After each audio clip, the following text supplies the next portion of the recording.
nag-start ako din na mag-asikaso ng papers, pero hindi wholehearted. Well, hindi siya kasama dun sa clearance, pero meron kasi kaming blue nito, tas ang ganda na.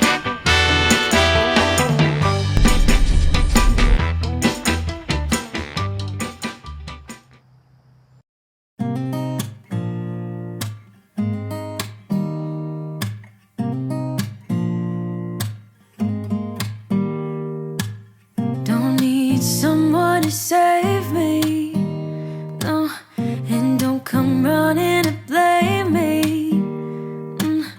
From miles away I can tell that something's off. The way you look and how you pause when you talk, I think you said enough. You said your love for me something brand new. You said this is something you would never do. Here we are. Ursa, say hi to the vlog. They miss you. Ursa. Don't need you here to say you're sorry, 'cause if you're gonna leave me, then just do it. Don't take it slow, don't be gentle. No, I just gotta know, if you're gonna leave me, then just do it.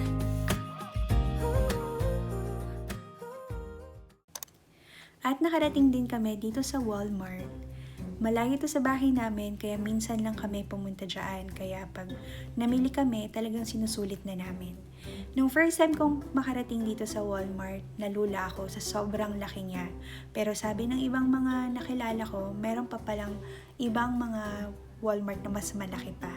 So dito sa clearance, yung una namin pinupuntahan kasi alam mo naman pag sale, talagang go tayo dyan.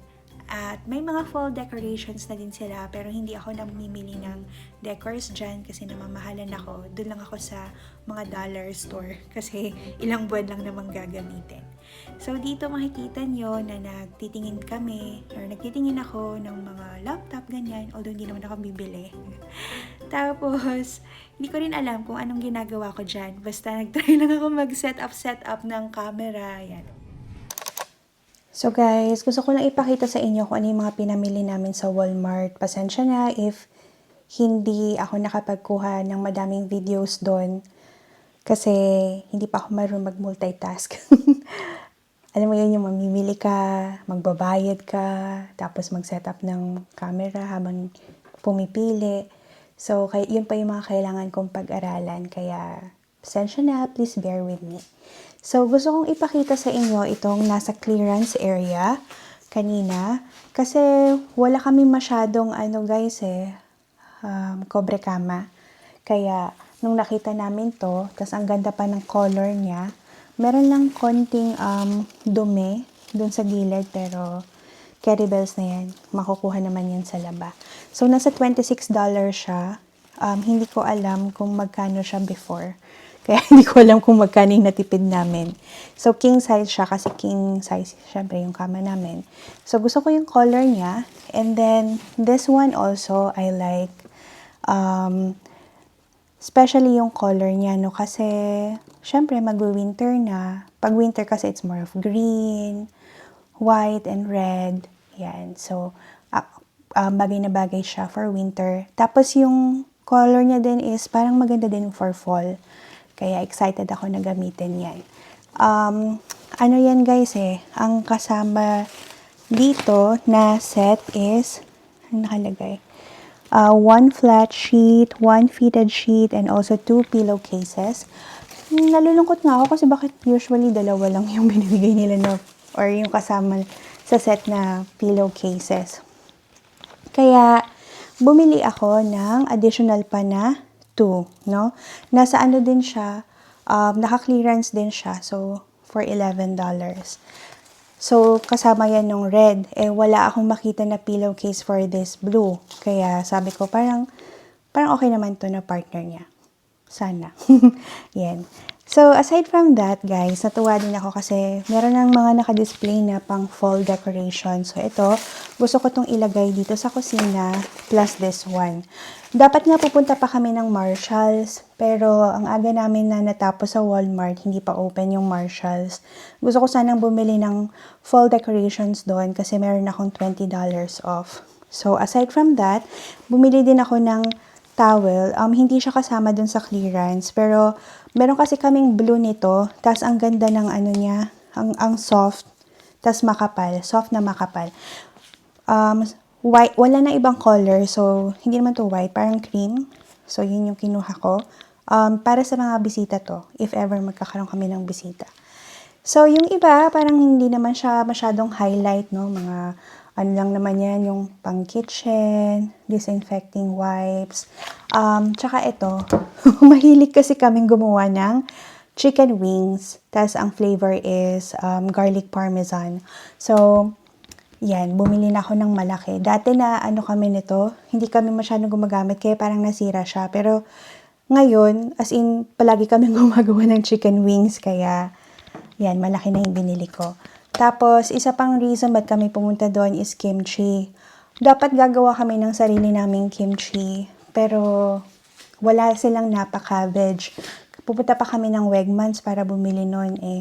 Napagod na kami kaya, ayun, kimchi na lang na ready-made. And aside from this, bumili din kami nitong Korean red chili by P.F. Chang's. Gusto ko to na restaurant, yung P.F. Chang's. Na-try ko siya once. Nagustuhan ko siya. So, isa pa, mahilig din akong gumawa ng matatamis. Like, yung mango graham cake, leche flan, yan. Kaya bumili ako ng madaming condensed milk at saka evap. So, sabi ng husband ko, malapit na mag-winter. No, September pa lang. Pero, sabi ko sa balita mas maaga daw na darating yung winter. So, baka mamaya October or November mag-start ng mag-snow. Kaya ano na daw ako niyan. Mag-start na ako na yan, mag-keep. And then, itong tofu naman, gusto ko siyang i-add sa lumpiang toge. Yun, lumpiang toge. So, instead of meat yung ilalagay ko, tofu na lang.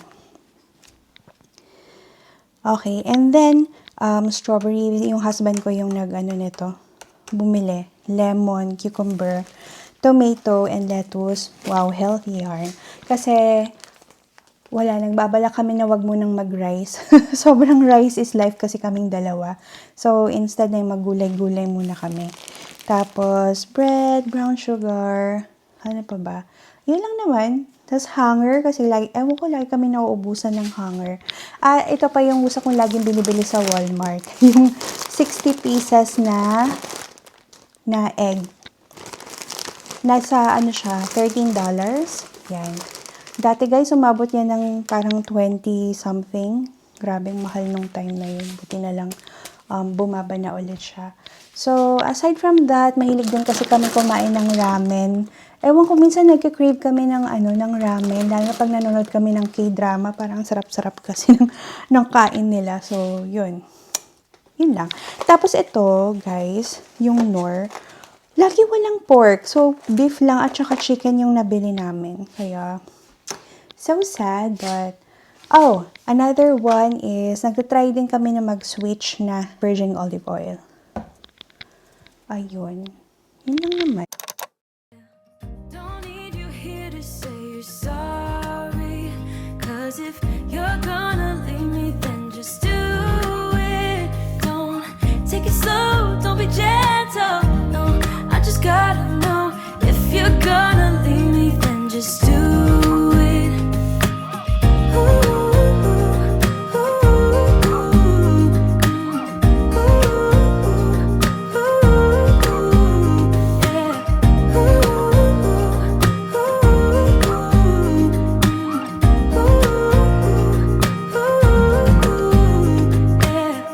Let's be honest for a second. Yeah, you're being over your head, babe. 'Cause there is no one other than me that can make you feel the way you feel when I hold you. I think I said enough.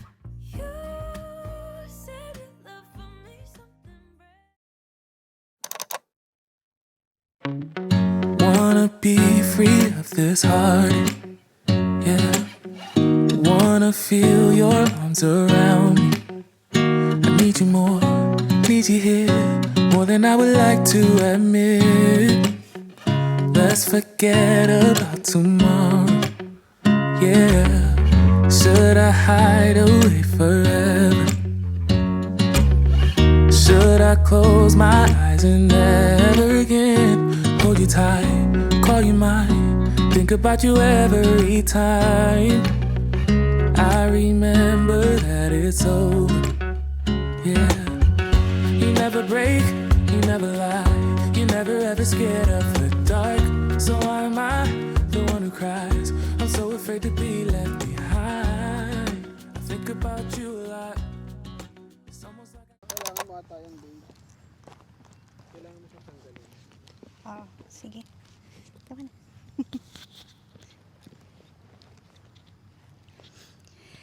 Hello guys, good morning. It's currently 9:38 a.m. So, andito ko ngayon sa Emerson Park, one of the pretty places here in Auburn. So, pinagmamalaki ko siya kasi napakalaki niyang park and meron siyang lake, meron siyang portion for boating, kayaking, paddleboarding, lalong-lalo na during summertime. And then there is also a part here where you can do barbecue during your picnics with your family and your friends. Ayun, so itong sit-down video na to, guys, gusto ko lang i-share sa inyo kung ano yung ano yung parang nag-drive sa akin, bakit ko ginusto na mamuhay dito, magtrabaho dito, and also, paano ko nakarating dito? So, ano lang guys, no, chika-chika lang. Nung bata ako, lalong-lalo na nung nasa elementary ako, na-expose ako sa music, lalong-lalo na yung mga boy bands, ganyan. Mga girl bands like Spice Girls. Alam ko naman na hindi sila taga dito, yung Spice Girls, sa UK sila. Pero yung mga Backstreet Boys, mga NSYNC, ganyan. Namulat ako sa music nila. And palagi ako nanonood ng mga music videos sa MTV, sa V-Channel. And pag nakikita ko yung mga videos nila, parang sabi ko, ay, ang ganda naman doon, ang ganda naman sa US. Tapos, aside from that, nanonood pa ako ng mahilig ako manood ng mga 90s na movies before, like yung mga Home Alone, ganyan. Tapos, di ba, yung sa Home Alone, lalong-lalo na sa New York City, nag-spend siya ng Christmas niya doon. Parang ang ganda. So, noong bata pa lang ako, doon na nag-spark yung kagustuhan ko na pumunta dito.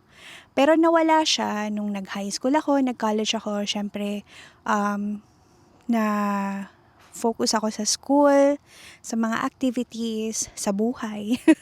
Ayun. So, parang, nung mga panahon na yon, inisip ko, isa siyang pangarap na parang mahirap tuparin or baka hindi mangyari. So, after that, after ko mag-board exam, nakikita ko nabalitaan ko na some of my classmates were already processing their papers papunta here.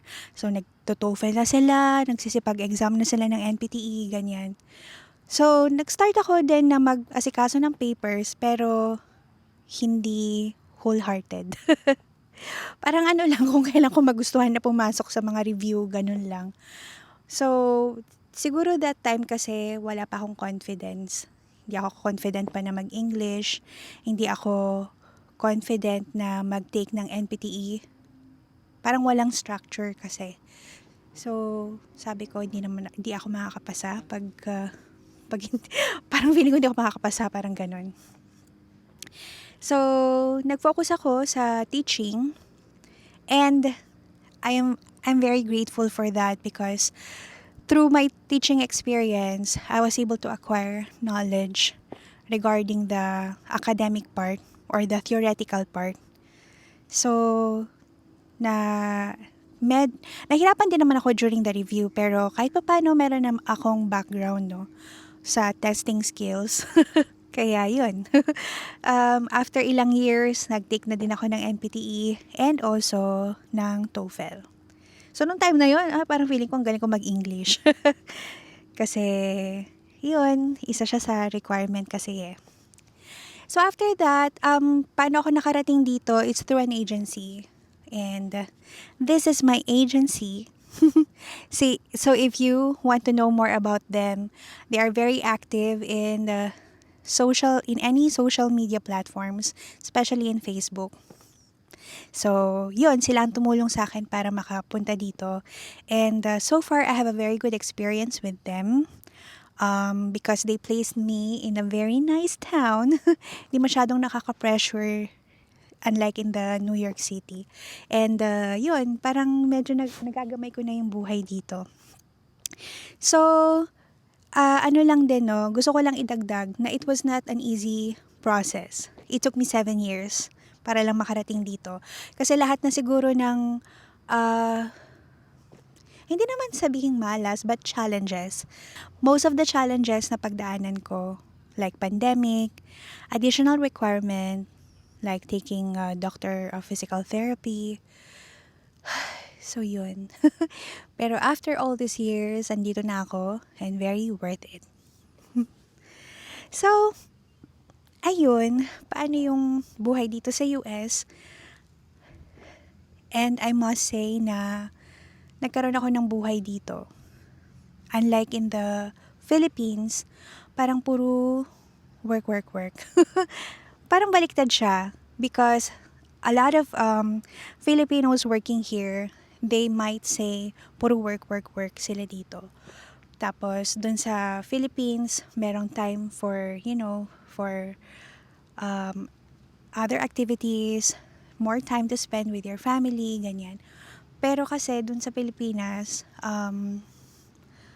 parang ang dami kong ginagawa, lalong-lalo na sa teaching industry. So, nakakain yung oras ko, as in. So, nung andito na ako, nakakapagpahinga ako, nagagawa ko lahat ng gusto ko. No, not lahat, but I mean, meron akong time for cooking dinner, more time to watch K-drama, mga, pamamasyal, even after work. Imagine niyo guys, pumapasok ako 6:30, uwi na ako 2:30. Diba? Ang dami kong time in the afternoon. So, ayun, mas okay ako dito. Ang sad lang is, malayo ako sa family. Ayun, pero, at saka yung sa food din, sobrang namimiss ko ang Filipino food. Pero in terms of comfort, okay ako dito.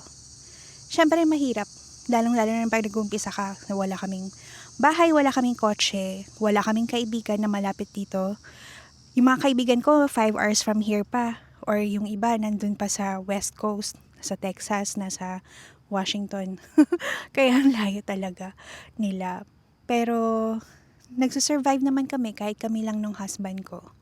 So, ayun guys, alam ko medyo mahaba na tong chika ko, pero ang dami ko pang gustong i-share sa inyo kung paano ako nakakuha ng apartment, paano kami nakakuha ng sasakyan, ano yung mga tips ko or tips namin na mai-share sa inyo or mai-advise sa inyo regarding sa pagbabudget, sa pagtaas ng credit score, mga ganon. So, if you want, guys, na malaman yung mga yon, just comment down below para alam ko kung ano yung mga susunod ko pa na i-share sa inyo.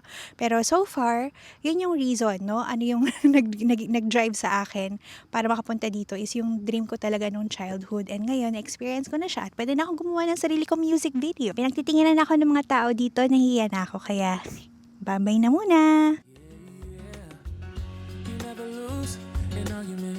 So I've been trying hard to pretend that I'm okay. It's just a phase, and everything is going just great. I think about you a lot. It's almost like I can't stop. Can't stop. Yeah. I always knew that this would happen. Yeah. You would find a new distraction. I need you more, need you here. More than I would like to admit. Can we let go of tomorrow? Yeah. You never break, you never lie. You're never ever scared of the dark. So why am I the one who cries? I'm so afraid to be left behind. I think about you a lot. It's almost like I can't stop.